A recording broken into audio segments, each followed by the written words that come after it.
What back then inconvenience would break people today in 10 minutes? 1. Having to wait to hear your favorite song on the radio and try to record it onto a cassette tape without the DJ talking. 2. No online banking. I remember being a kid and it seemed like my parents were constantly going to the bank. 3. I was just on vacation and thought about how much it would kill people too. 1. Have to wait to develop their pictures from personal or disposable cameras. 2. Find out pictures you were excited for didn't turn out well after taking the time and money to develop them. 4. You better see that movie while it's in theaters, because it isn't coming to VHS for a full year. Update: after seeing a number of comments I wrote this thinking of the POV from the early 90s. Theatrical windows were generally several months, and in some cases could go on for some time depending on how popular a film was. As for second-run theaters, I grew up in a town where such things were not available, thus we had to wait for the VHS release. 5. Having to stand up and walk across the room to change the TV to one of the other 3 channels. 6. Nobody was expected to be reachable at all times. You needed to say something to a relative?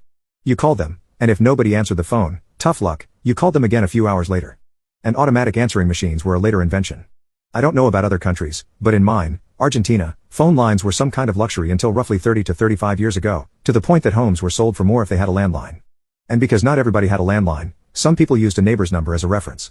So, people would call that number, the owner would answer, and then notify the person in question. Or, a neighbor would notify you about an incoming call they were expecting around that time, and they would wait, sometimes for like half an hour, next to the phone. Inside your house, obviously. 7. You couldn't be on the internet and on the phone at the same time. 8. Please allow 6 to 8 weeks delivery. 9. Going to the library to do research for projects/papers. 10. Couldn't figure out how to beat a video game level? Bummer.